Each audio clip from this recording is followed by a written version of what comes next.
अभी हाल ही में हुई प्री बोर्ड परीक्षा का यह क्वेश्चन पेपर है। क्लास 12 सब्जेक्ट फिजिक्स का पेपर है यह। तो चलिए इस क्वेश्चन पेपर को हम सॉल्व करते हैं। पहला जो क्वेश्चन है सही विकल्प से संबंधित, किसी संधारित्र की धारिता निर्भर करती है। किसी संधारित्र की धारिता निर्भर करती है। ऑप्शन ए जो दिया हुआ है यह संधारित्र के आवेश पर, ऑप्शन बी संधारित्र के विभव पर, ऑप्शन सी संधारित्र के ज्यामितीय विन्यास पर और ऑप्शन डी है उपर्युक्त सभी। तो यहाँ पर बच्चों को एक भ्रम रहता है कि एक सूत्र C equal to Q upon V, इसके अनुसार वे मान लेते हैं कि संधारित्र जो धारिता है वह आवेश तथा विभव V पर निर्भर करती है। अर्थात आवेश का मान बढ़ाने पर C संधारित्र की धारिता बढ़ेगी तथा विभव के मान को बढ़ाने पर धारिता का मान घटेगा या कम होगा, है ना। इस तर्क के अनुसार वे मान लेते हैं कि संधारित्र के आवेश पर ये भी सही लग रहा है, संधारित्र के विभव पर भी ये भी सही लग रहा है। अब लेकिन कौन सा आंसर लगा है? दोनों है और ब वाला ऑप्शन कहीं तो दिया हुआ नहीं है। अब इसके बाद में वे देखते हैं कि संधारित्र के ज्यामितीय विन्यास पर, जो कि सी ऑप्शन है, तो वे इस पर बिना गौर किए इसे भी सही मान लेते हैं कि ये भी कोई ना कोई एक कुछ मान होगा और उपर्युक्त सही भी लगा लेते हैं, है ना। जो इस क्वेश्चन का आंसर जो है वह उपर्युक्त सभी लगा लेते हैं और यह आंसर जो कि गलत पाया जाता है। अब गलत क्यों पाया जाता है? तो संधारित्र की जो धारिता है वह ना तो आवेश पर निर्भर करती है और ना ही तो विभव पर निर्भर करती है ना। किस पर निर्भर करती है? तो यह करती है बनावट पर। किसकी बनावट पर? संधारित्र की बनावट पर। अब संधारित्र की बनावट क्या है, उस पर कैसे निर्भर करती है और किस प्रकार Q तथा V पर निर्भर नहीं करती, उसे हम समझेंगे।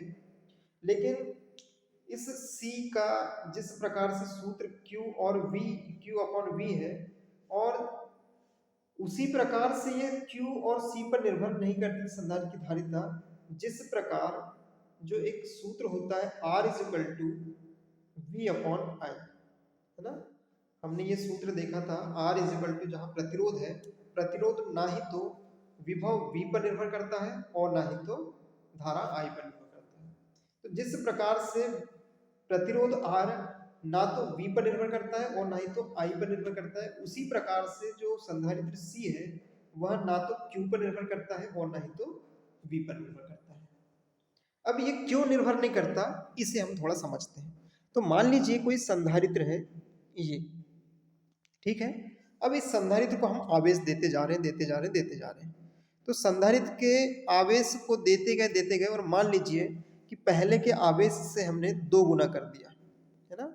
संधारित्र के आवेश को हमने कितना कर दिया, यहाँ पर देते गए और आवेश का मान कितना हो गया, 2 गुना हो गया। तो जिस प्रकार से आप यहाँ पर आवेश देते जाएंगे और आवेश का मान 2 गुना हुआ मान लीजिए, तो उसी क्रम में इन संधारित्र के सिरों पर जो विभवांतर होगा उसका मान भी उसी क्रम में बढ़ेगा, उसी अनुपात में बढ़ेगा। अर्थात Q का मान 2 गुना होने पर V का मान भी 2 गुना हो जाएगा। जिस अनुपात में आवेश बढ़ेगा इस संधारित्र के अंदर, उसी अनुपात में इस संधारित्र के सिरों पर विभवांतर V का मान भी उसी क्रम में बढ़ेगा। अर्थात यदि हम देखें तो C is equal to Q जो कि 2 गुना हो गया है और उसी अनुपात में विभव V भी 2 गुना हो गया है। तो ऐसी स्थिति में C जो होगा, C का जो मान होगा, उसकी जो वैल्यू निकल के आएगी वह कांस्टेंट आएगी। क्यों आएगी? क्योंकि ऊपर में जिस क्रम में बढ़ा है उसी क्रम में नीचे में मान बढ़ा है। तो ऐसी स्थिति में C एक कांस्टेंट मान मिलेगा हमें, और जब कांस्टेंट मिलेगा, नियत मिलेगा, अर्थात यह होगा कि इस C के मान में कोई भी परिवर्तन नहीं हुआ। और जब कोई परिवर्तन हुआ ही नहीं तो हम कैसे कह सकते हैं कि Q के मान को बढ़ाएंगे तो C का मान भी बढ़ेगा और V के मान को बढ़ाएंगे तो C का मान घटेगा? हम कह ही नहीं सकते, है ना।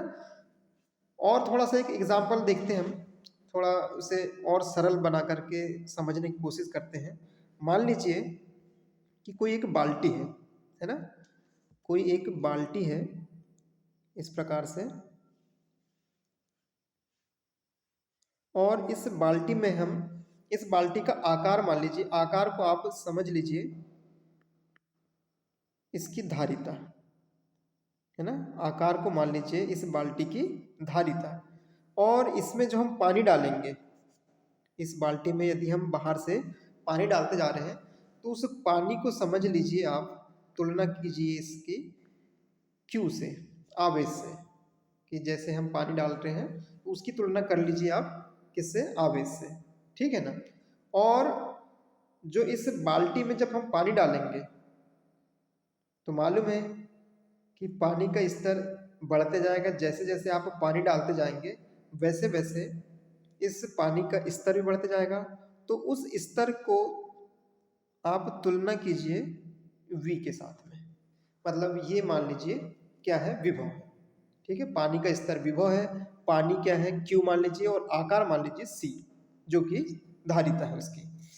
अब आपने पानी डाला, जैसे जैसे पानी डालते गए वैसे वैसे इस बाल्टी में पानी का स्तर ऊपर बढ़ता गया, है ना। जिस अनुपात में आप पानी डालते जा रहे हैं उसी अनुपात में इसका स्तर भी बढ़ते जा रहे हैं।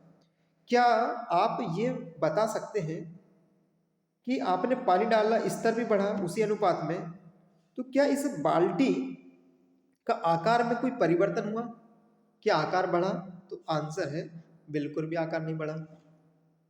तो कुछ इसी प्रकार से संधारित्र की धारिता भी होती है। संधारित्र की धारिता ना तो आवेश पर निर्भर करती है और ना ही विभव पर निर्भर करती है। तो यहाँ जो निर्भर करती है, तो फिर ये निर्भर किस पर करती है? तो ये निर्भर करती है उसकी बनावट पर, उसकी संरचना पर, उसकी ज्यामितीय विन्यास पर, संधारित्र के ज्यामितीय विन्यास पर। किस प्रकार से? एक सूत्र होता है, वहाँ सूत्र होता है C equal to epsilon A upon D, small d, जहाँ एप्सिलॉन जो है वह विद्युतशीलता है, A जो है उस संधारित्र की जो प्लेट है उनका क्षेत्रफल, तथा प्लेटों के बीच की जो दूरी है उसे हम d से प्रदर्शित करते हैं। तो यहाँ पर आप स्पष्ट रूप से देख सकते हैं कि जो संधारित्र की धारिता है वह प्लेटों के क्षेत्रफल पर निर्भर करेगी, साथ ही उन प्लेटों के बीच की जो दूरी है उस पर भी निर्भर करेगी। किस प्रकार से?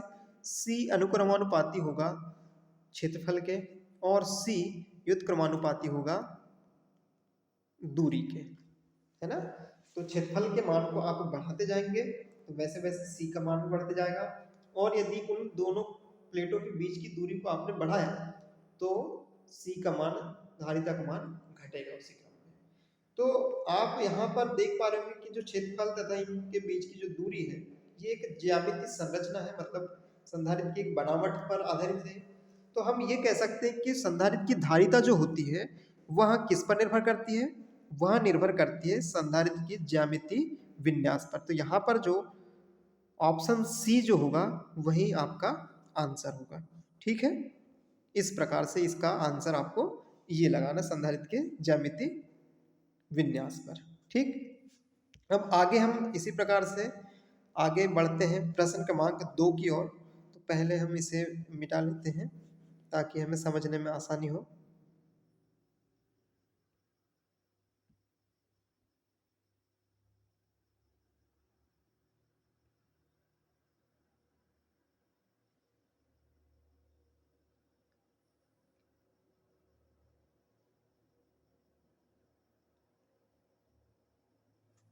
चलिए इतने में ही बन जाएगा ये।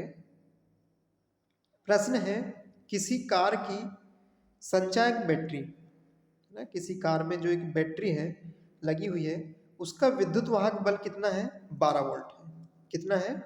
12 वोल्ट, ठीक है। जो कार की संचायक बैटरी है उसका जो प्रतिरोध है वह कितना है? 12 वोल्ट है। ओ सॉरी, प्रतिरोध नहीं, विद्युत वाहक बल, है ना, कितना है? 12 वोल्ट है। साथ ही दिया हुआ है कि इसका आंतरिक प्रतिरोध, जो कि स्मॉल r से प्रदर्शित करते हैं हम आंतरिक प्रतिरोध को, उसका मान दिया हुआ है 1 ओम, ठीक है, ये 1 ओम दे दिया। और बैटरी के साथ में जो बाह्य प्रतिरोध है 3 ओम का है। बाह्य प्रतिरोध कैपिटल R जो है वो कितना है? यहाँ पर दिया हुआ है 3 ओम, ठीक। तो प्रश्न यह कह रहा है कि जोड़ने पर ये 3 ओम का जो बाह्य प्रतिरोध है उसे जोड़ें तो प्रवाहित धारा का मान ज्ञात कीजिए। तो एक सूत्र होता है I इज इक्वल टू कुल विद्युत वाहक बल अपॉन कुल प्रतिरोध, अर्थात small r plus capital R। तो परिपथ में बहने वाली धारा का मान ज्ञात कीजिए। तो हमें जो जो मान दिया हुआ है उसे हम लिख लेते हैं। यहाँ पर हम लिखेंगे जो विद्युत वाहक बल है वह कितना दिया हुआ है 12, है ना, 12 वोल्ट है। उसी प्रकार से यदि हम R का मान देखें स्मॉल r का तो वह है 1 ओम, और कैपिटल R का मान जो दिया हुआ है 3 ओम दिया हुआ है। तो यहाँ पर हम 3 ओम लिख देते हैं ना। तो 12 बटे कितना हो जाएगा 1 प्लस 3 4 हो जाएगा, और ये 4 से कटेगा 12 3 बार। तो यहाँ जो धारा का मान आएगा वो 3 एम्पीयर आएगा। तो 3 एम्पीयर क्या यहाँ पर ऑप्शन में है? तो हाँ, यहाँ पर ऑप्शन में जो पहला ही ऑप्शन दिया हुआ है वह 3 एम्पीयर है। तो इसका जो आंसर होगा वह 3 एम्पीयर आ जाएगा। ठीक है, इस प्रकार से हमें प्रश्नों को हल करना है।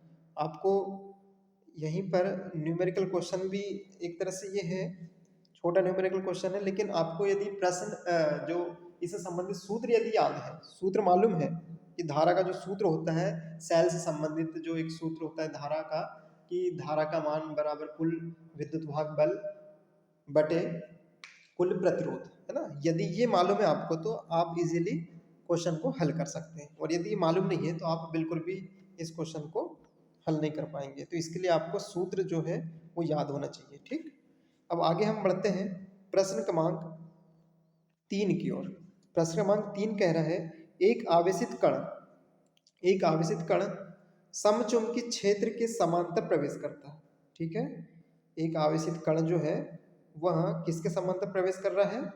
समचुंबकीय क्षेत्र, मतलब एक समान चुंबकीय क्षेत्र जो है उसके समांतर प्रवेश कर रहा है। अब एक समान चुंबकीय क्षेत्र के समांतर प्रवेश कर रहा है मतलब किस प्रकार से कर रहा होगा? यह कर रहा होगा कुछ इस प्रकार से कि ये एक समान चुंबकीय क्षेत्र है और जो आवेश है उस इसमें इसके समांतर प्रवेश इस प्रकार से कर लिया।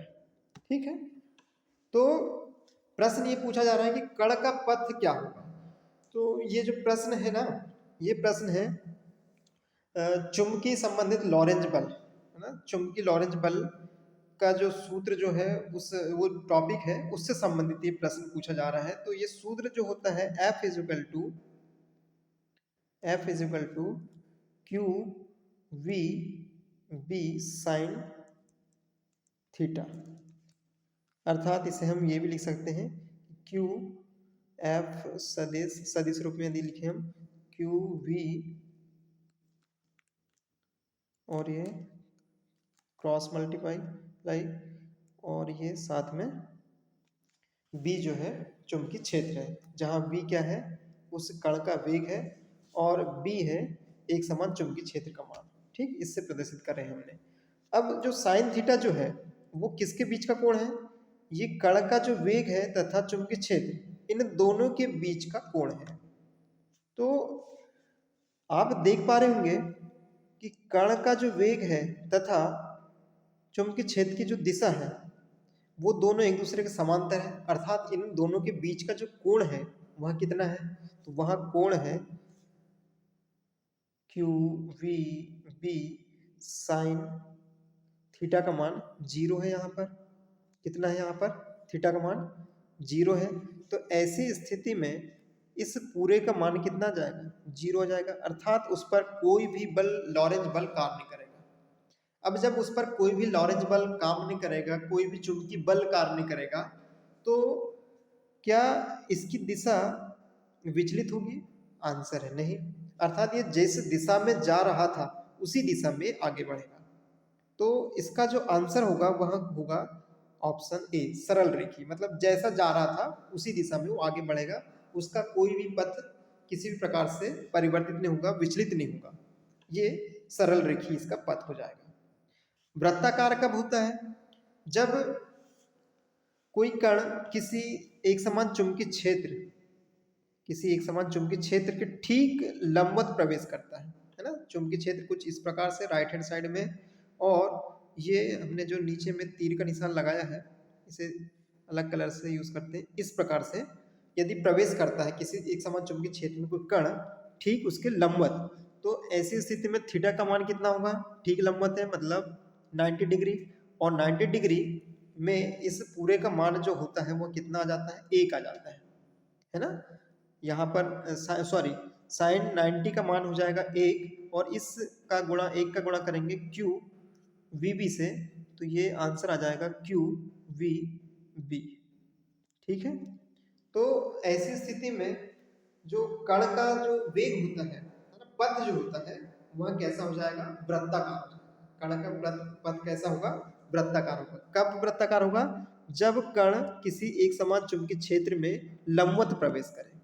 उसी प्रकार से यदि हम देखें कि कोई कण है, ना तो 0 डिग्री पर प्रवेश कर रहा है अर्थात समांतर प्रवेश कर रहा है, और ना ही तो ठीक लंबवत प्रवेश कर रहा है 90 डिग्री पर, बिल्कुल भी नहीं कर रहा है, और 0 तथा 90 इन दोनों के बीच के कोण पर कर रहा है, तो ऐसी स्थिति में उसका जो पथ जो होता है वह होता है सर्पिलाकार, है ना। 3 प्रकार से हम स्थिति देख सकते हैं कि कण कैसा प्रवेश कर रहा है।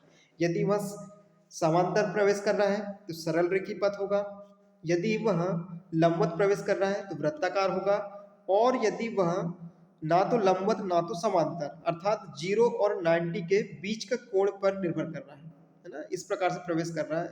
मान लीजिए कि 45 डिग्री पर या 30 डिग्री पर या 35 डिग्री पर, है ना, या 50 डिग्री पर, जो 0 और 90 के बीच में हो। इस प्रकार से यदि कण प्रवेश करता है, इतने एंगल के साथ में प्रवेश करता है, तो उसका जो पथ जो होगा वह कैसा होगा? सर्पिलाकार होगा।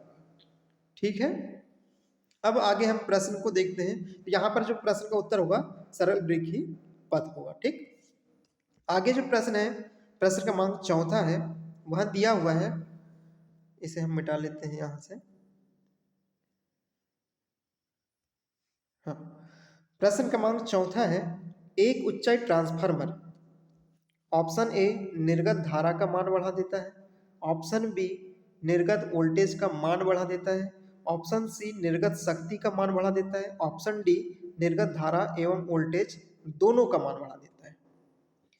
तो ऊंचाई ट्रांसफार्मर जो होता है वह निर्गत वोल्टेज के मान को बढ़ाता है और निर्गत धारा के मान को कम करता है। उसी प्रकार से यदि हम अपचय ट्रांसफार्मर की बात करें, 2 ट्रांसफार्मर होते हैं, ट्रांसफार्मर के 2 प्रकार हमने देखा था कि एक अपचय ट्रांसफार्मर होता है, एक उच्चय ट्रांसफार्मर होता है ना। तो उच्चय ट्रांसफार्मर का काम क्या है कि निर्गत वोल्टेज के मान को बढ़ा देना तथा धारा के मान को कम कर देना, और अपचय ट्रांसफार्मर का जो कार्य होता है वह क्या होता है कि वोल्टेज को कम कर देना, निर्गत वोल्टेज को कम कर देता है और धारा के मान को बढ़ा देता है। तो यहाँ पर बात की जा रही किसकी? उच्चय ट्रांसफार्मर की, है ना। यहाँ बात की जा रही किसकी? उच्चय ट्रांसफार्मर की। तो उच्चय ट्रांसफार्मर का कार्य क्या है? अभी हमने देखा कि निर्गत वोल्टेज के मान को वह बढ़ा देता है और धारा के मान को घटा देता है। क्या धारा के मान को घटा देता है ऐसा कहीं पर लिखा हुआ है? धारा के मान को बढ़ा देता है, तो ये ऑप्शन तो नहीं होगा। यदि हम देखें कि दूसरा जो ऑप्शन है बी नंबर का, निर्गत वोल्टेज का मान बढ़ा देता है, तो ये बिल्कुल सही बैठ रहा है। ये आंसर निर्गत वोल्टेज का मान को सही में बढ़ाता है उच्चाई ट्रांसफार्मर, है ना। सी ऑप्शन पर देखते हैं, निर्गत शक्ति का मान बढ़ा देता है। निर्गत शक्ति का मान बिल्कुल नहीं बढ़ाता है। यदि जो शक्ति होती है V तथा I के गुणनफल के बराबर, यदि V का मान बढ़ता है तो I का मान कम होगा, और I का मान यदि बढ़ता है तो V का मान यदि I का मान बढ़ता है तो V का मान कम हो जाता है। तो ऐसी स्थिति में जो शक्ति जो होती है वह नियत बनी हुई रहती है ना। दोनों के मान में परिवर्तन हो सकता है, लेकिन शक्ति जो है इनपुट में जितनी दी जाती है उतनी आउटपुट में मिलती है, उसके मान में कोई भी कमी वृद्धि नहीं होती, वो नियत रहती है, कांस्टेंट रहती है ना शक्ति ऐसी स्थिति में। तो ये भी नहीं होगा, ये आंसर भी नहीं होगा। ऑप्शन डी है, निर्गत धारा एवं वोल्टेज दोनों का मान बढ़ा देता है, तो ये ऑप्शन भी गलत है ना। वोल्टेज का मान तो बढ़ाता है लेकिन निर्गत धारा के मान को कम कर देता है। तो ऑप्शन जो सही बैठ रहा है यहाँ पर वो ऑप्शन है यहाँ निर्गत वोल्टेज का मान बढ़ा देता है। ठीक है, तो ऑप्शन बी इसका सही होगा। अब चलते हम अगले प्रश्न की ओर। अगला प्रश्न जो है प्रश्न क्रमांक 5, 10 वोल्ट के विभवांतर से त्वरित इलेक्ट्रॉन द्वारा प्राप्त ऊर्जा होगी। प्रश्न दिया है 10 वोल्ट के विभवांतर से त्वरित इलेक्ट्रॉन द्वारा प्राप्त ऊर्जा होगी। ऑप्शन ए है 1 इलेक्ट्रॉन वोल्ट। ऑप्शन बी है, ऑप्शन बी जो है वह दिया हुआ है कि 1 जूल, है ना। ऑप्शन बी है 1 जूल। ऑप्शन सी है 10 इलेक्ट्रॉन वोल्ट। और ऑप्शन डी जो दिया हुआ है वह 10 जूल दिया हुआ है। तो 1 वोल्ट विभवांतर से हमें मालूम है कि 1 वोल्ट विभवांतर से त्वरित इलेक्ट्रॉन द्वारा जो प्राप्त ऊर्जा जो होती है वह 1 इलेक्ट्रॉन वोल्ट होती है। तो यहाँ पर कितना दिया हुआ है, 10 वोल्ट दिया हुआ है। तो इसके द्वारा इतने विभवांतर से त्वरित इलेक्ट्रॉन की जो प्राप्त ऊर्जा जो होगी वह कितनी हो जाएगी, 10 इलेक्ट्रॉन वोल्ट हो जाएगी। तो ऑप्शन यहाँ पर कौन सा सही जा रहा है, ऑप्शन सी जा रहा है जो कि 10 इलेक्ट्रॉन वोल्ट। तो आंसर जो होगा ऑप्शन सी 10 इलेक्ट्रॉन वोल्ट। ठीक है, इस प्रकार से ये प्रश्न है। अब आगे हम प्रश्नों को देखते हैं। और प्रश्न क्रमांक 6वां है, निम्नलिखित में कौन सी घटना की व्याख्या परमाणु के रदरफोर्ड निम्नलिखित में से कौन सी घटना की व्याख्या परमाणु के रदरफोर्ड मॉडल की मुख्य कमी रही है। अच्छा, मतलब परमाणु का जो रदरफोर्ड का जो परमाणु मॉडल है उसकी कौन सी कमी है यहाँ पर। तो ऑप्शन ए है परमाणु का स्थायित्व, ऑप्शन बी है इलेक्ट्रॉन का चक्रण, ऑप्शन सी है इलेक्ट्रॉन का परिक्रमण और ऑप्शन डी जो है वह दिया हुआ है नाभिक का स्थायित्व।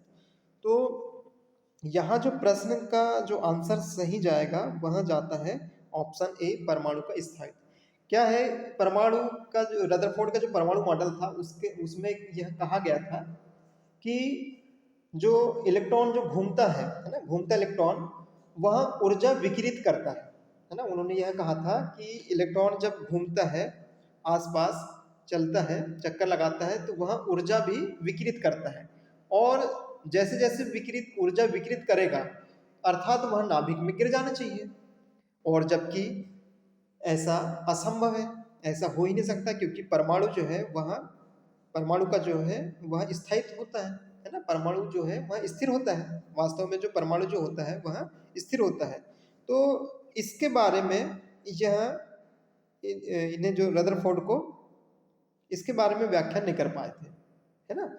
तो एक कमी देखने को मिली उनकी परमाणु मॉडल में कि परमाणु का स्थायित्व जो है उसके बारे में उन्होंने बता नहीं पाया, है ना। उनके जो उनके द्वारा जो कथन था कि इलेक्ट्रॉन ऊर्जा विकिरित करता है जिससे नाभिक में वह गिर सकता है यदि विकिरित करेगा, है ना। जैसे जैसे ऊर्जा विकिरित होती जाएगी वैसे वैसे वो नीचे स्तर पे जाता जाएगा और ऐसे एक स्थिति ऐसी आएगी कि वह नाभिक में गिर जाना चाहिए। लेकिन ऐसा संभव नहीं है, ऐसा ये असंभव है ना, क्योंकि परमाणु का जो परमाणु जो है वह स्थायी होता है, स्थिर होता है। तो ऑप्शन ए जो है इसका सही होगा। ठीक, आगे बढ़ते हैं हम रिक्त स्थान की ओर। प्रश्न क्रमांक 2 का जो मतलब पहला प्रश्न है वह प्रश्न यह कह रहा है कि दो धनावेशों के बीच की दूरी 2 गुना कर देने पर उनके मध्य प्रतिकर्षण बल खालिस्तान गुना हो जाता है। चलिए, दोनों कैसे भाई, धनावेश है, मतलब ये भी धनावेश है और ये भी धनावेश है। इन दोनों के बीच की दूरी को हमने क्या कर दिया, 2 गुना कर दिया, है ना। जो इनके बीच की जो दूरी है r, उसके मान को हमने क्या कर दिया, 2 गुना कर दिया। तो उनके मध्य जो प्रतिकर्षण, भाई दोनों आवेश कैसे हैं, सजातीय आवेश है, प्लस ये भी है प्लस ये भी है, तो दोनों के मध्य में प्रतिकर्षण बल होगा, स्वाभाविक है। तो प्रतिकर्षण बल का मान क्या होगा यह कह रहा है। तो सूत्र जो होता है F is equal 1/4 pi epsilon not Q1 Q2 upon R square, है ना। ये है सूत्र जो बल इनके मध्य जो आकर्षण या प्रतिकर्षण जो बल लगता है उसका सूत्र है। तो यहाँ पर जो प्रश्न में बोला जा रहा है कि जो R है ना, उन दोनों के, इन दोनों आवेशों के बीच की जो दूरी है इसके मान को 2 गुना किया जा रहा है। क्या यहाँ पर आवेश इसके परिमाण को बढ़ाया गया, नहीं। क्या इस आवेश के परिमाण को बढ़ाया गया, नहीं। मतलब ये दोनों कांस्टेंट है और ये तो 1/4 पाई एप्सिलॉन नॉट ये अपने आप में खुद ही कांस्टेंट राशि है। तो सिर्फ आप किसको बढ़ा रहे हैं, आप बढ़ा रहे हैं सिर्फ और सिर्फ आर को, और वो भी कितना, 2 गुना। अब इसके मान को यदि आपने 2 गुना किया, ठीक है ना, आर के मान को यदि आपने 2 गुना कर दिया, तो इस आर का वर्ग है यहाँ पर, तो इस क्रम में यदि हम देखें तो ये हो जाएगा 4। तो एफ की जो वैल्यू हमें देखने को मिलेगी वो हो जाएगी एफ अनुक्रमानुपाती 1/4। आपने आर के मान को क्या किया, 2 गुना कर दिया, तो ऐसी स्थिति में उसका मान जो हुआ है वो 4 हो गया। तो बल का मान अब ये 4 पर कैसे निर्भर कर रहा है, व्युत्क्रमानुपाती, अर्थात बल जो होगा वो कम होगा। कितना गुना कम हो जाएगा, तो ये हो जाएगा 4 गुना कम हो जाएगा। तो आंसर जो हमारा होगा यहाँ पर वह होगा, यहाँ पर हम लिखते हैं आंसर 4 गुना कम हो जाएगा, है ना। कितना हो जाएगा, 4 गुना कम, ठीक है ना। आंसर जो होगा वह होगा 4 गुना कम हो जाएगा, ठीक। इस प्रकार से एक कूलाम बल से संबंधित प्रश्न था। अगला प्रश्न है, किसी बंद सतह से गुजरने वाला संपूर्ण चुंबकीय फ्लक्स, किसी बंद सतह से गुजरने वाला संपूर्ण चुंबकीय फ्लक्स खालिस्तान होता है, तो ये होता है 0। यह जो होता है क्या होता है, 0 होता है। किसी बंद पृष्ठ से जो चुंबकीय फ्लक्स जो गुजरता है वह कितना होता है, 0 होता है ना। हमने चुंबकीय फ्लक्स से संबंधित एक चुंबक से संबंधित एक फ्लक्स का मान, फ्लक्स जो देखा था गॉस प्रमेय ना, गॉस प्रमेय है ये चुंबकीय चुंबक से संबंधित, उसका ये कथन है ना कि गॉस प्रमेय के अनुसार किसी बंद पृष्ठ या सतह से गुजरने वाला संपूर्ण चुंबकीय फ्लक्स जो होता है उसका मान कितना होता है, 0 होता है। अब ये 0 होता क्यों है, इसे थोड़ा सा हम देख लेते हैं, है ना। कि भाई 0 तो हम कह देते हैं कि 0 होता है क्योंकि परिभाषा के अनुसार कि इसका मान कितना होता है, वह 0 होता है। ये होता क्यों है, इसे थोड़ा हम समझते हैं। चलिए, अब मान लीजिए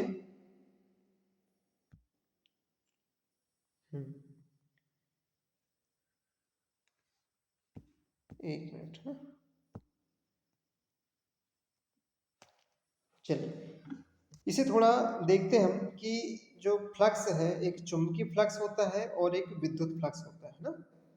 तो विद्युत फ्लक्स के बारे में हमने देखा था, विद्युत फ्लक्स जो है, सॉरी, विद्युत फ्लक्स जो होता है यहाँ पर हम समझते हैं इस प्रकार से ना, यहाँ स्पेस अच्छा मिल गया है। हाँ, विद्युत फ्लक्स जो होता है फाई ई इज इक्वल, इसे हम इस प्रकार से लिखते हैं, इक्लोज सरफेस का समाकलन बी डॉट डी एस, ये होता है,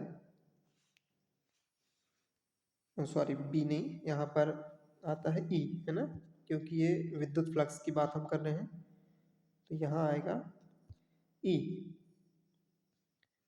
ई डॉट डी एस, ये होता है क्यू अपॉन एप्सिलॉन नॉट, है ना।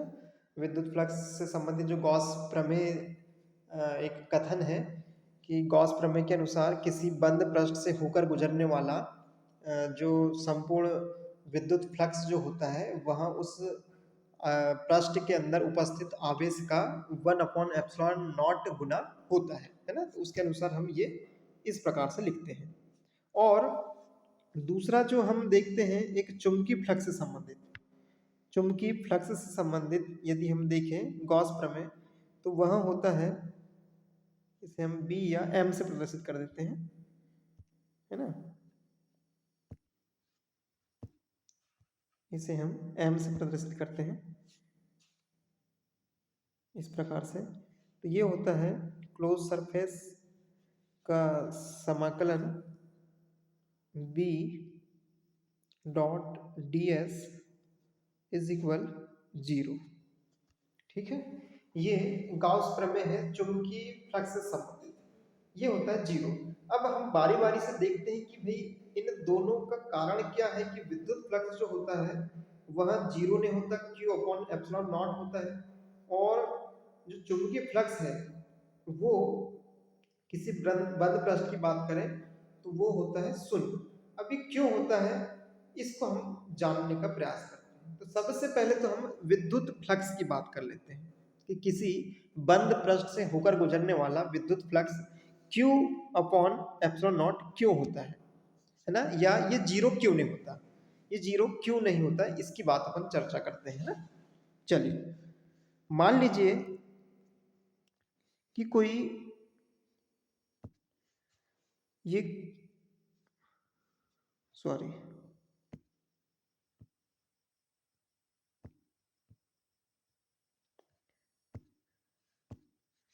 मान लीजिए कोई एक ये क्लोज सरफेस है, ठीक, और इस क्लोज सरफेस में कोई धनावेश रखा हुआ है। क्या रखा हुआ है, कोई एक धनावेश रखा हुआ है। तो इससे होकर इस प्रकार से फील्ड लाइन होगी, है ना, विद्युत क्षेत्र रेखाएं इस प्रकार बाहर जाती हुई होंगी। क्यों, क्योंकि ये धनावेश है, तो धनावेश से हमेशा विद्युत क्षेत्र रेखाएं बाहर निकलती हुई प्रतीत होती हैं इस प्रकार से। तो ये विद्युत क्षेत्र रेखाएं बाहर निकलेंगी। अब ये क्लोज सरफेस के बाहर जा रही है, तो ऐसी स्थिति में जो फ्लक्स जो होगा, यदि इस विद्युत फ्लक्स की बात करें तो वह कैसा होगा, पॉजिटिव होगा, धनात्मक होगा। और माना कि यदि यहाँ पर मान लीजिए कोई क्लोज सरफेस है और उसके अंदर में हमने माइनस चार्ज रख दिया है ना, कैसा रख दिया है, माइनस चार्ज रख दिया है। तो ऐसी स्थिति में जो विद्युत क्षेत्र रेखाएं अंदर की ओर आती हुई प्रतीत होंगी, है ना। हम जानते हैं कि माइनस में हमेशा विद्युत क्षेत्र रेखाएं प्रवेश करती हैं, तो ये अंदर की ओर आती हुई प्रतीत होंगी। तो ऐसी स्थिति में यहाँ पर जो फ्लक्स जो होगा वो क्या होगा, वो होगा फाई ई जो होगा वो होगा ऋणात्मक होगा, है ना, कैसा होगा, नेगेटिव होगा, ठीक। अब यदि मान लीजिए, ठीक है, ये प्लस यदि होता है तो धनात्मक होगा फ्लक्स, और यदि माइनस होता है तो ऋणात्मक होगा। यदि इस पृष्ठ के अंदर में आवेश जैसे रखे हुए हैं, यदि धन रखा हुआ है तो फ्लक्स भी पॉजिटिव होगा, फ्लक्स का मान जीरो नहीं होगा, फ्लक्स का मान मिलेगा और वो कैसा मिलेगा, धनात्मक मिलेगा, पॉजिटिव मिलेगा। और यदि ऋण है अंदर में आवेश तो फ्लक्स का जो मान है वह कैसा मिलेगा, नेगेटिव मिलेगा, लेकिन मिलेगा, ठीक। अब मान लीजिए कि इसे मिटा लेते हैं हम, इसे और समझते हैं कि मान लीजिए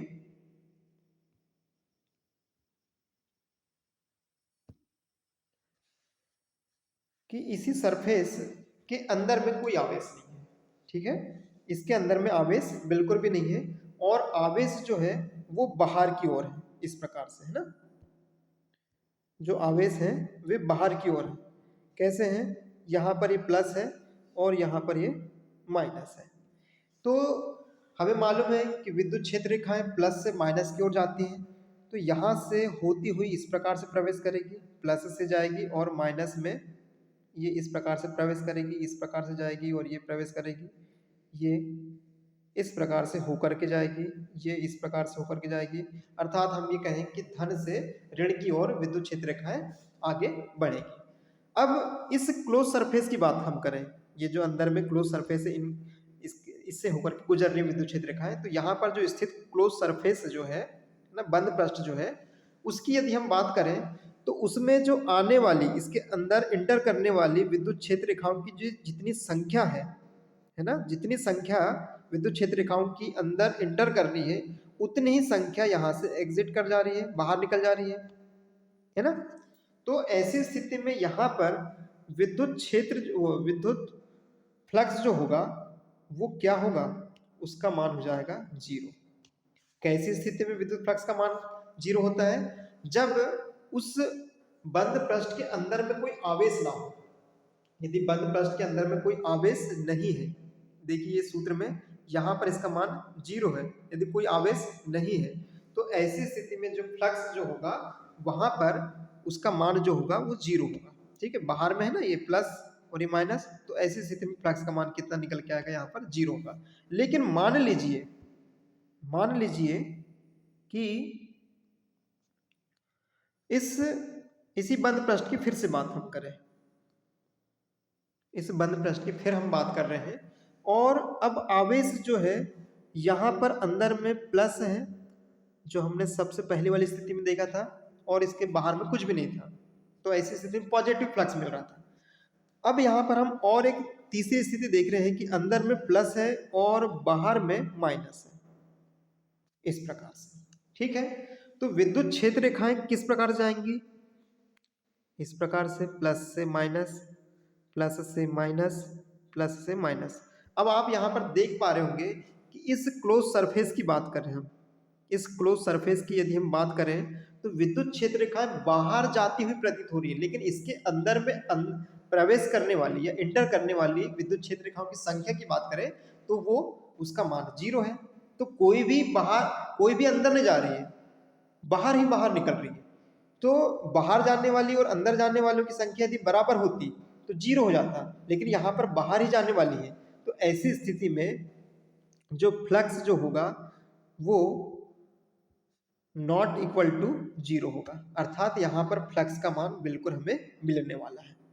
दूसरी स्थिति और एक देख लेते हैं हम कि मान लीजिए इस पृष्ठ के अंदर में, इस पृष्ठ के अंदर में माइनस हो, कौन सा चार्ज हो, माइनस हो, और बाहर में, सॉरी, यहाँ पर हम इसे इस प्रकार से इधर देख लेते हैं, यहाँ कहीं पर प्लस हो, तो विद्युत क्षेत्र रेखाएं जो होंगी वो कुछ इस प्रकार से प्रवेश करेंगी, ये प्लस से माइनस, ये प्लस से माइनस, ये प्लस से माइनस, और ये प्लस से माइनस, ठीक है ना, प्लस से माइनस जाएंगे। तो अब इस क्लोज सरफेस की बात हम करें तो क्लोज सरफेस के अंदर में जो विद्युत क्षेत्र रेखाएं बिल्कुल जा ही जा रही है, निकलने वाली संख्याएं बिल्कुल भी नहीं है। तो ऐसी स्थिति में इससे होकर गुजरने वाला या फ्लक्स की बात करें हम तो वो भी नॉट इक्वल टू 0 होगा, इसका मान भी नॉट इक्वल टू 0 अर्थात 0 नहीं होगा। यहाँ पर फ्लक्स का मान फिर से आपको देखने को मिलेगा। तो कब कब आपको फ्लक्स का मान 0 देखने को मिल रहा है, विद्युत फ्लक्स का मान, जब अंदर में कोई आवेश ना ही हो, बिल्कुल भी ना हो कोई आवेश, बाहर में बस हो, तो ऐसी स्थिति में फ्लक्स का मान 0 मिलता है। लेकिन यदि आवेश अंदर में है, किसी पृष्ठ के किसी क्लोज सरफेस के अंदर में कोई आवेश है ना, तो उसका जो फ्लक्स जो होता है वो Q अपॉन एप्सिलॉन नॉट होता है ना, उसका जो मान होता है Q अपॉन एप्सिलॉन नॉट होता है। तो ये हुई बात किसकी, विद्युत फ्लक्स की, इसे हमने समझा। अब हम आते हैं चुंबकीय फ्लक्स पर कि ये चुंबकीय फ्लक्स 0 कैसे होता है, तो इसे थोड़ा समझने का प्रयास करते हैं इसी प्रकार से।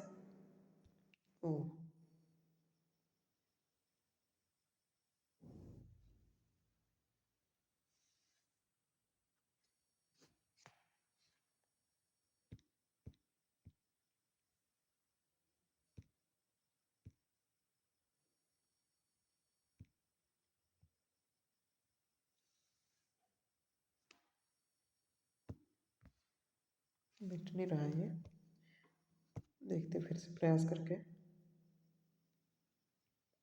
ठीक है मिट गया। हाँ, अब हमने देखा था कि फिर से हम लिख दे रहे हैं कि जो चुंबकीय फ्लक्स जो होता है वह क्लोज सरफेस का समाकलन और यहाँ पर बी सदिश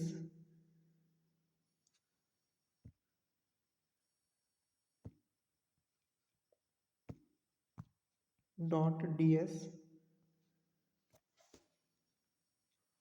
इज इक्वल 0 होता है। तो ये 0 क्यों होता है इसे समझने का प्रयास करते हैं। अब वही क्लोज सरफेस जो अभी हमने लिया था, है ना, यहाँ पर हम वही क्लोज सरफेस ले रहे हैं इस प्रकार से, और इस क्लोज सरफेस के अंदर में यदि हम देखें तो सबसे पहले तो हम ना थोड़ा सा एक चुंबक को समझने का प्रयास करते हैं कि चुंबक में इस प्रकार से कोई एक क्षण चुंबक होता है, ये N होता है, N ध्रुव, और ये S ध्रुव होता है। तो हमें मालूम है कि जो चुंबकीय क्षेत्र रेखा N से प्रवेश करती बाहर की ओर यदि हम देखें तो N से निकलती है, N से निकलती है और S पर जाती है ना। बाहर की ओर यदि हम बात करें तो N से निकलती है और S में जाती है। और यदि हम अंदर में देखें तो ये रुकती नहीं है, S से N की ओर चले जाती है। यदि बाहर की ओर देखें हम तो N से S जाती है और अंदर में देखें तो S से N जाती है। अर्थात ये एक सतत लूप बनाती है ना। ये जो है एक सतत वक्र बनाती है चुंबकीय क्षेत्र रेखाएं। अब ये सतत वक्र बनाती हैं तो इसी अनुसार हम यदि किसी क्लोज सरफेस की बात करें और मान लीजिए कि यहाँ से कोई चुंबकीय क्षेत्र रेखाएं निकल रही है ना, ये इस प्रकार से निकलेंगी तो मालूम है कि एक सतत वक्र बनाएंगी। तो सतत वक्र कैसे बनाएंगी कि जहां से निकली वहीं पर आकर के ये एंड हो जाएंगी है ना, ये यहाँ पर और फिर आगे बढ़ जाएंगे। एंड तो होती नहीं, ये इस प्रकार से जहां से निकली और इस प्रकार से एक लूप कंप्लीट करेगी ये इस प्रकार से। तो आपने ये देखा कि इस क्लोज सरफेस में है ना, इस क्लोज सरफेस में यदि आप देखें तो यहाँ से ये निकल रही है और यहाँ पर इंटर कर रही है ना। यहाँ से ये निकल रही है इस प्रकार से और यहाँ पर ये इंटर कर रही है। तो जितनी संख्या में जितनी संख्या चुंबकीय क्षेत्र रेखाओं की बाहर निकल रही है उतनी संख्या प्रवेश कर रही है, अर्थात दोनों का मान कितना है, बराबर है। तो ऐसी स्थिति में जो चुंबकीय फ्लक्स का मान होता है वह 0 होता है। क्यों? क्योंकि आने वाली क्षेत्र रेखाओं की संख्या जाने वाली क्षेत्र रेखाओं की संख्या के बराबर है। तो ऐसी स्थिति में जो चुंबकीय फ्लक्स होगा वो 0 होगा। या फिर हम यहाँ पर अंदर में भी देखें कि यहाँ से स्टार्टिंग हुई और बाहर नहीं गया, अंदर ही अंदर में इस प्रकार से एक लूप बनाया। तो आप यहाँ पर फिर देख पा रहे हैं कि इस स्थिति में भी 0 ही मिलने वाला है। फ्लक्स का मान कितना मिलने वाला है, 0 ही मिलने वाला है। लेकिन क्या हो, तो हम यहाँ पर इतना तो कह देंगे अब कि किसी बंद पृष्ठ से होकर गुजरने वाला जो चुंबकीय फ्लक्स जो होता है उसका मान कितना होता है, 0 होता है। ये हमारा आंसर होगा। लेकिन एक थोड़ा सा आप और एक चीज समझ लें कि मान लीजिए कि ये सरफेस जो है क्लोज ना हो, कैसा हो, ओपन हो। ओपन सरफेस मतलब खुला वक्र हो। कैसा हो, कुछ इस प्रकार से खुला वक्र हो, ठीक है, ऐसा खुला वक्र हो ये, ठीक। अब ये खुला वक्र है, थोड़ा अच्छे से बनाते हैं हम इसे।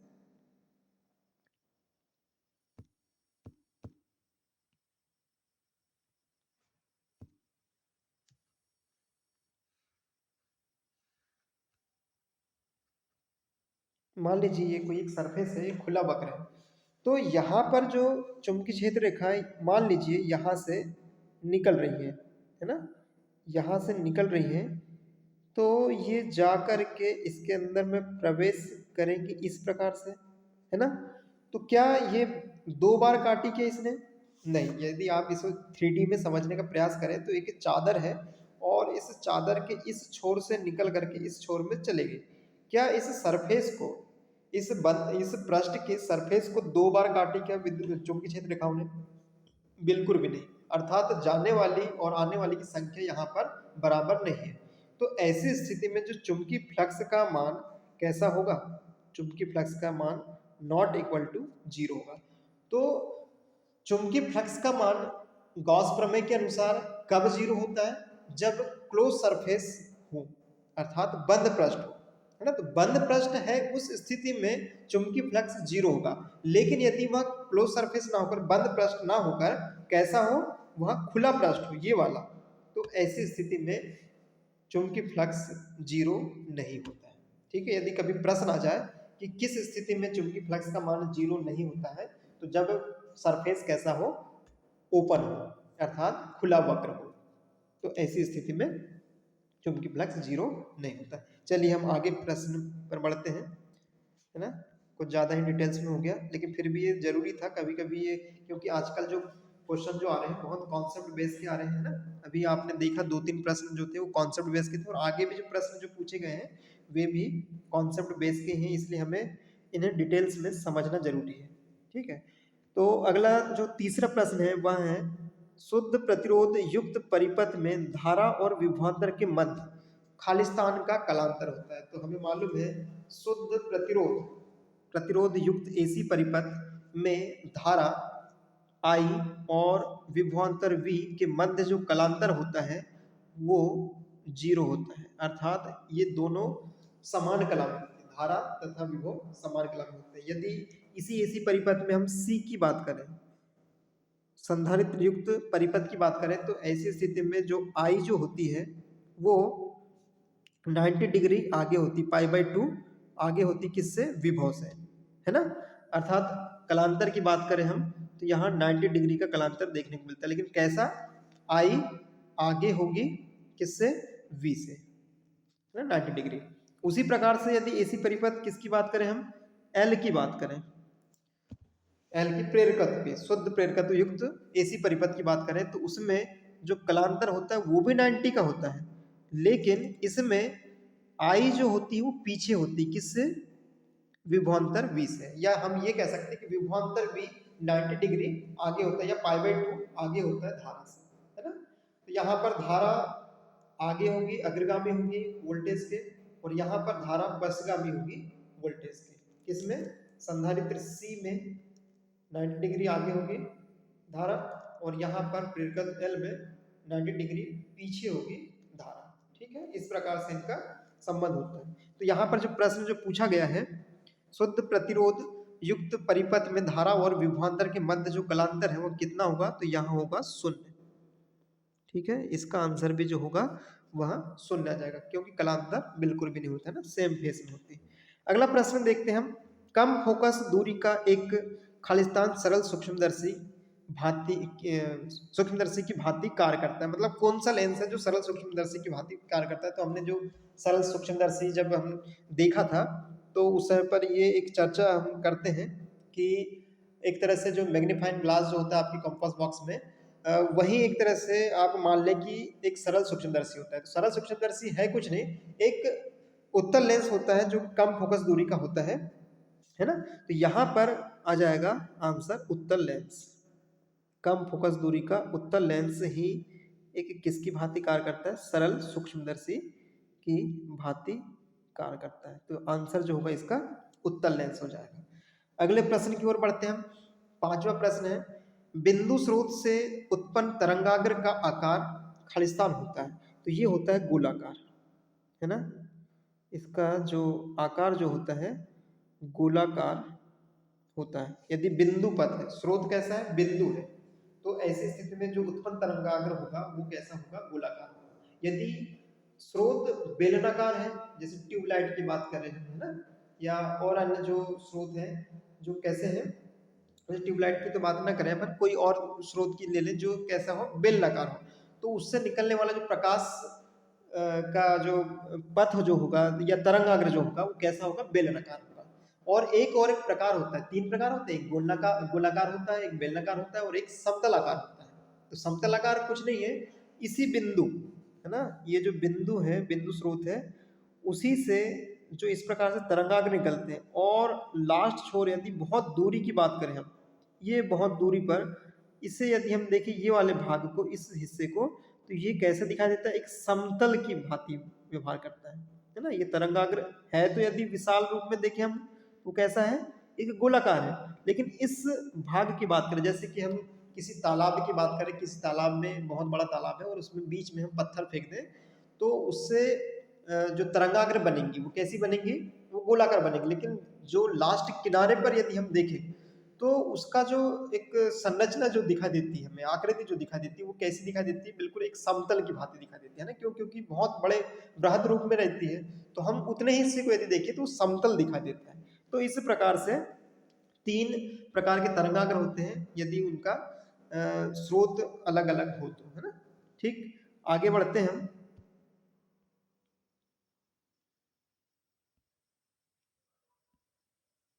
आगे जो प्रश्न है, चलिए इसे मिटा लेते हैं पहले।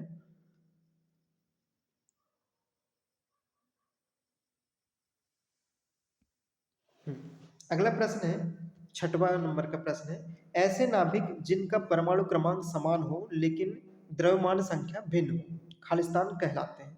तो ये कहलाते हैं हमने ये अध्याय जो है परमाणु से संबंधित जो अध्याय है उसका प्रश्न है।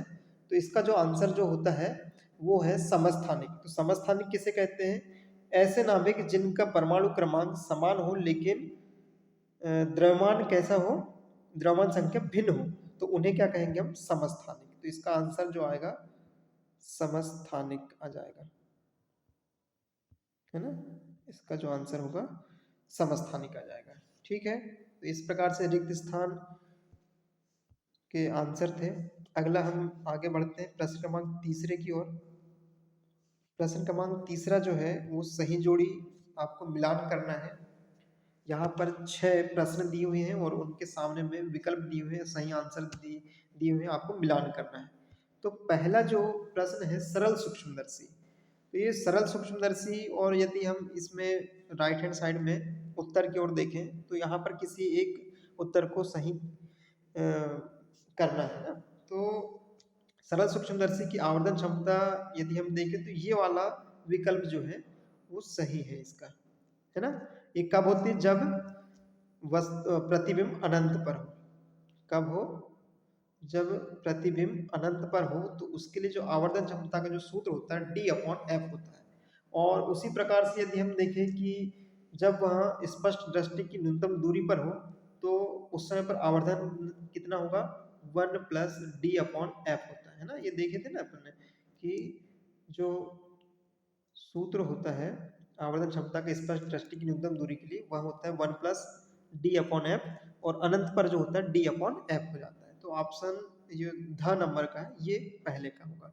इसी प्रकार से हम देखें प्रश्न क्रमांक 2 है संयुक्त सूक्ष्मदर्शी। तो संयुक्त सूक्ष्मदर्शी में जो मिलान होगा वो ये हो जाएगा लास्ट वाला य नंबर का, है ना। ये जो दिखाई दे रहा है ये ME गुणा MO, है ना। अभिदर्शक लेंस और नेत्रिका लेंस की आवर्धन क्षमता के जो गुणनफल जो होता है, तो यहाँ पर संयुक्त सूक्ष्मदर्शी में ये वाला आंसर हो जाएगा।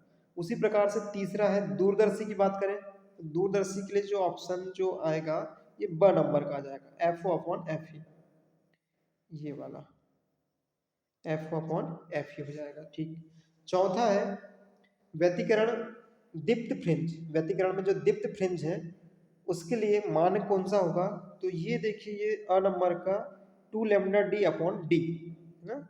2λD/D जो है ये हो जाएगा चौथे का आंसर दीप्त फ्रिंज के लिए।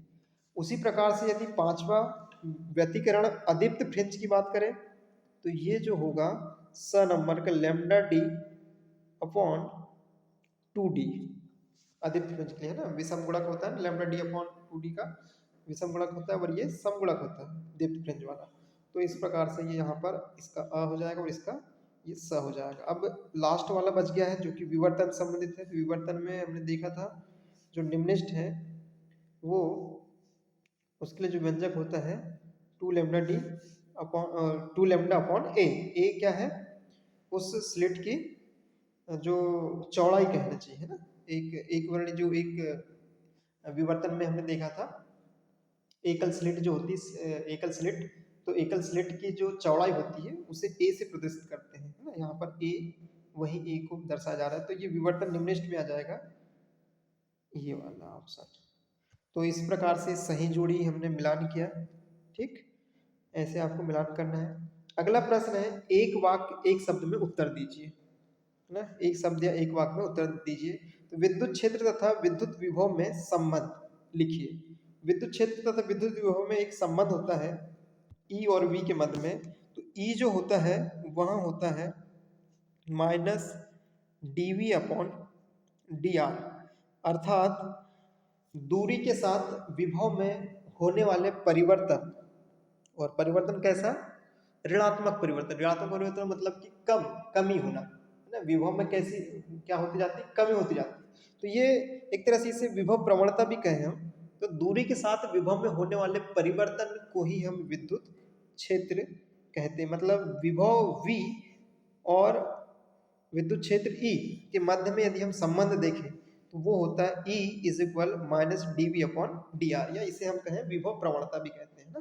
ठीक, तो जैसे जैसे यहाँ पर दूरी के साथ में विभव का मान घटते जाता है, उसी प्रकार से यहाँ पर इसके ये विद्युत क्षेत्र की तीव्रता के बराबर होता है ना। ठीक, अब आगे हम देखते हैं दूसरा नंबर का प्रश्न है, परावैद्युत पदार्थ की उपस्थिति का विद्युत क्षेत्र पर क्या प्रभाव पड़ता है। परावैद्युत पदार्थ मतलब किसी परावैद्युत पदार्थ को के बाहर में हमने विद्युत क्षेत्र लगा दिया है।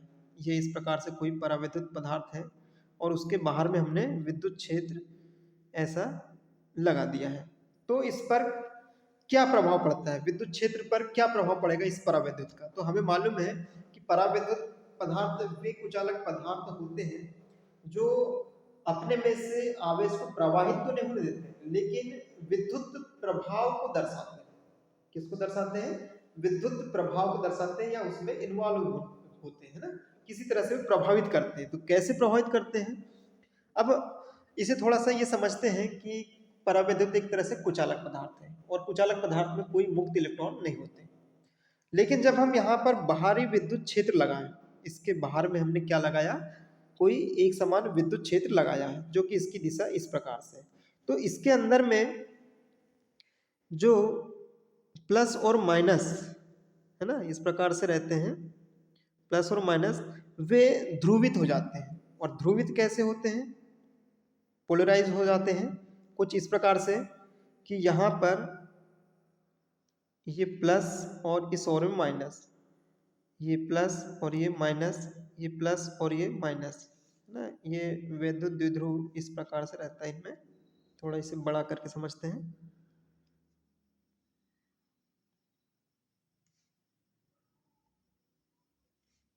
दो दो ही से समझते हैं, छोटा बन रहा है क्योंकि चित्र। यहाँ पर प्लस, यहाँ पर माइनस, यहाँ पर प्लस, यहाँ पर माइनस, यहाँ पर प्लस। एक मिनट, इसे अच्छे से ही समझते हैं ना।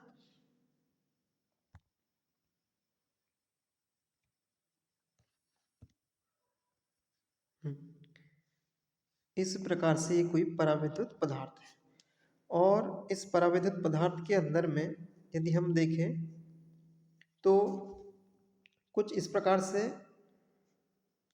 प्लस माइनस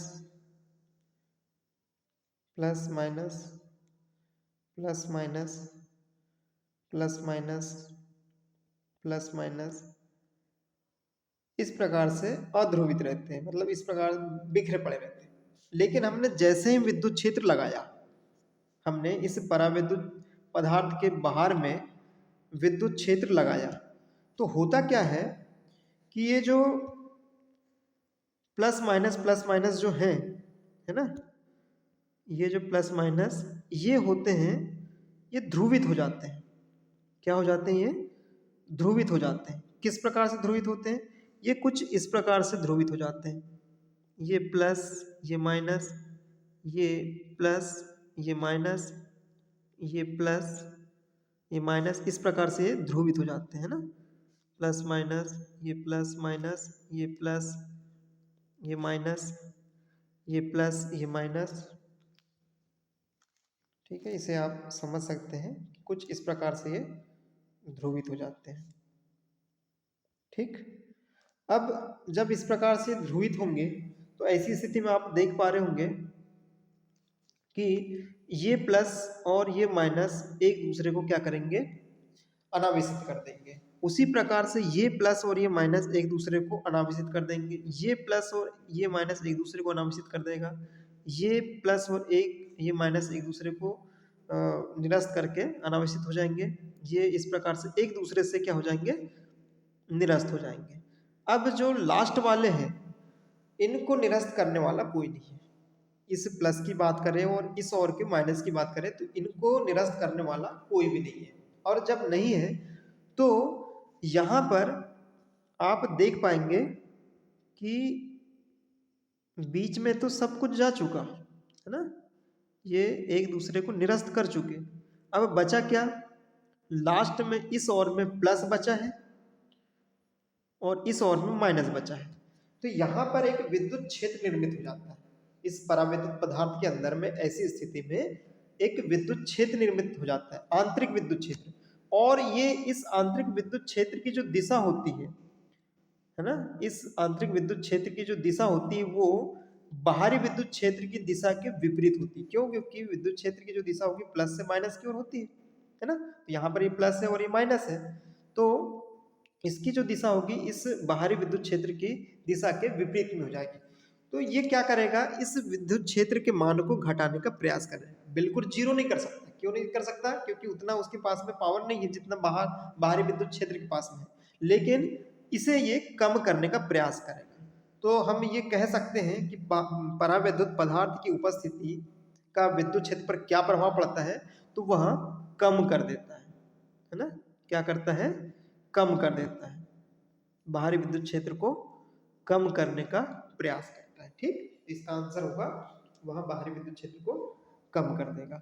अगला प्रश्न देखते हैं, तीसरा है, अनुचुंबकीय पदार्थ की चुंबकीय प्रवृत्ति कितनी होती है? तो अनुचुंबकीय पदार्थ की चुंबकीय प्रवृत्ति जो होती है वो धनात्मक तथा अल्प होती है। उसी प्रकार से यदि हम प्रति चुंबकीय पदार्थ की देखें तो वह होती है ऋणात्मक, और यदि लोह चुंबकीय पदार्थ, तीन पदार्थ होते हैं, एक अनुचुंबकीय, एक लोह चुंबकीय और एक प्रतिचुंबकीय। तो अनुचुंबकीय पदार्थ की धनात्मक तथा अल्प होती है। लोह चुंबकीय पदार्थ की यदि हम देखें तो वह अधिक तथा धनात्मक, दोनों की धनात्मक होगी, लेकिन अनुचुंबकीय की अल्प होगी और लोह चुंबकीय की अधिक होगी। उसी प्रकार से यदि प्रतिचुंबकीय पदार्थ की बात करें हम तो उसकी प्रवृत्ति जो होती है वो ऋणात्मक होती है। ठीक है, ये प्रश्न क्रमांक तीसरे का आंसर हो जाएगा। तो यहाँ पर अनुचुंबकीय पूछा है तो यहाँ अल्प तथा धनात्मक लिख लेंगे, है ना। आंसर जो होगा अल्प तथा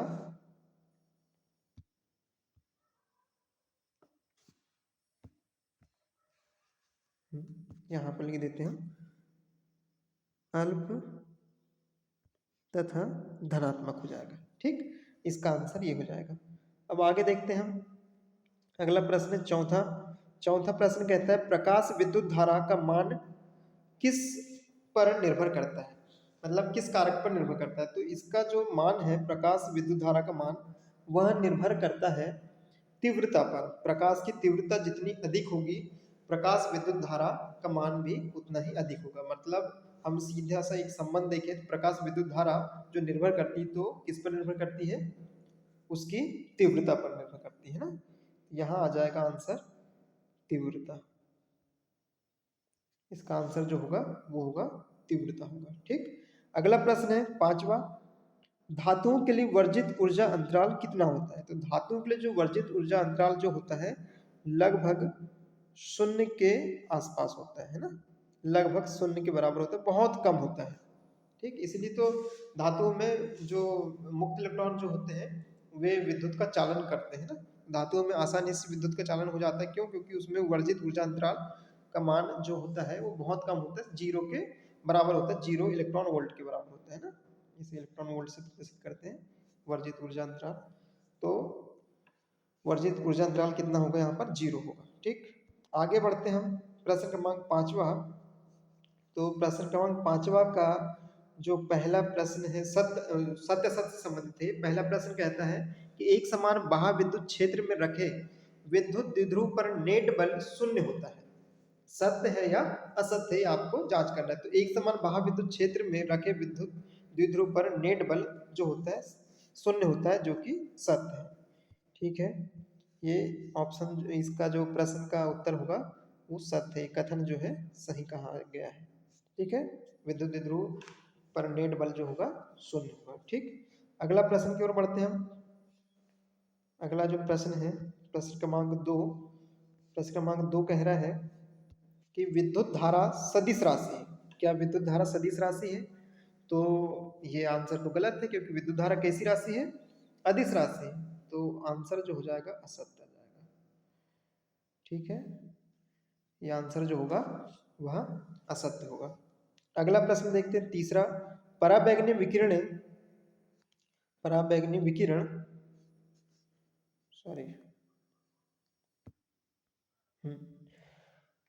विकिरण सामान्य कांच द्वारा अवशोषित हो जाते हैं। तो सत्य कथन है ये, पराबैंगनी विकिरण जो होती है सामान्य कांच के द्वारा अवशोषित हो जाती है, ये हो जाएगा सत्य। अगला प्रश्न है, जब दो हल्के नाभिक संलयित होकर अपेक्षाकृत भारी नाभिक बनाते हैं, है ना, दो हल्के नाभिक संलयित होकर अपेक्षाकृत भारी नाभिक बनाते हैं तो प्रति न्यूक्लियॉन बंधन ऊर्जा कम हो जाती है। बिल्कुल गलत है ये। जबकि जब भारी नाभिक बनता है ना, दो हल्के नाभिक मिलकर एक भारी नाभिक का निर्माण करते हैं, तो ऐसी स्थिति में जो ऊर्जा है, बंधन ऊर्जा, वो बढ़ जाती है ना। तो यहाँ पर कम हो जाती बोल रहा है, इसलिए असत हो जाएगा। अगला प्रश्न है पांचवा, उत्क्रम अभिनति। अब उत्क्रम अभिनति क्या है? क्योंकि हम क्या ज्यादा जानते हैं कि अग्र अभिनति और पश्च अभिनति। तो यहाँ पर कंफ्यूजन बन जाता है कि ये उत्क्रम क्या होंगे, ये अलग कौन सी अभिनति होगी। तो भाई उत्क्रम क्या है? एक तरह से पश्च अभिनति को ही उत्क्रम अभिनति कहते हैं ना। रिवर्स बॉयस, रिवर्स बायस और फॉरवर्ड बायस। फॉरवर्ड बायस मतलब अग्र अभिनति और रिवर्स बायस मतलब कि पश्च अभिनति, उसे ही हम उत्क्रम अभिनति कहते हैं। ठीक, तो उत्क्रम अभिनति में पीएन संधि डायोड की अवक्षय परत की मोटाई बढ़ जाती। तो जब भी हम किसी पीएन संधि डायोड को बैटरी से लगाते हैं, किस अभिनति में? उत्क्रम अभिनति अर्थात पश्च अभिनति में। तो ऐसी स्थिति में अवक्षय परत की मोटाई बिल्कुल बढ़ जाती है ना। उसकी जो मोटाई जो होती है वो बढ़ते जाती है इस प्रकार से। क्यों? क्योंकि यहाँ पर जो रहता है बैटरी का ये प्लस और सॉरी यहाँ पर माइनस, और ये प्लस जो होता है, थोड़ा इसे अच्छे समझ ही लेते हैं, यहाँ समझते हैं। ये पीएन संधि डायोड है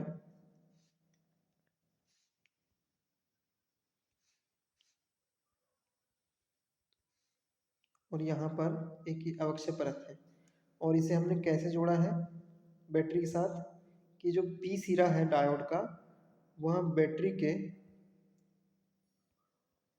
के माइनस सिरे से जुड़ा हुआ है ना, और एन सिरा जो है वो बैटरी के प्लस सिरे से जुड़ा हुआ है। इसे हम बैटरी बनाते हैं क्योंकि अभी सेल है, अब बन गई है बैटरी। ठीक, ये प्लस सिरा जो है बैटरी का वो एन सिरे से जुड़ा है डायोड के, और माइनस सिरा बैटरी का वो जुड़ा हुआ है, किससे जुड़ा हुआ है? पी सिरे से जुड़ा हुआ है। तो ये जो अभिनति होगी डायोड की वो पश्च अभिनति कहलाएगी। तो यहाँ पर होता ये है कि ये जो अवक्षय परत होती है ना, ये वाली जो अवक्षय परत है उसकी मोटाई बढ़ने लगती। क्यों बढ़ने लगेगी? क्योंकि इस एन के जो इलेक्ट्रॉन होंगे वे धन से आकर्षित होकर इस प्रकार से जाएंगे, और यहाँ के जो होल होंगे वे ऋण से आकर्षित होंगे। तो ऐसी स्थिति में यहाँ से होल निकलेंगे, यहाँ से इलेक्ट्रॉन निकलेंगे, तो ये जो है अवक्षय परत इस प्रकार से चौड़ी होती जाती है ना, ये चौड़ी होती जाती है इस प्रकार से। तो उत्क्रम अभिनति में पीएन संधि डायोड की अवक्षय परत की मोटाई बढ़ जाती है, जो कि कथन सत्य है। तो इस प्रकार से ये प्रश्न थे ऑब्जेक्टिव टाइप के क्वेश्चन जो 28 नंबर के आते हैं।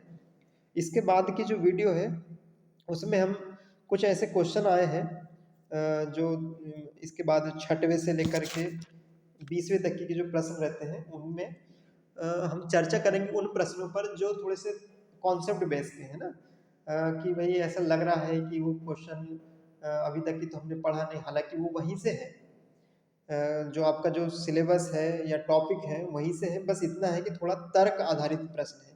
देखिए प्रश्न जो है आजकल जो प्रश्न जो आ रहे हैं वो थोड़े से तर्क आधारित आने लगे, कॉन्सेप्ट बेस के आने लगे हैं, और कॉन्सेप्ट बेस जो प्रश्न आ रहे हैं वो कठिन नहीं है, बस आपकी तार्किक क्षमता को पहचानना चाह रहा है कि आप उस कंटेंट से या उस टॉपिक से संबंधित कितना बेसिक नॉलेज रखते हैं, है ना। वहीं के वहीं आपको बस आंसर देना है, इतना है कि बस हल्का सा वो घुमा करके पूछना है। तो उन क्वेश्चन पर भी हम इसके बाद की जो वीडियो होगी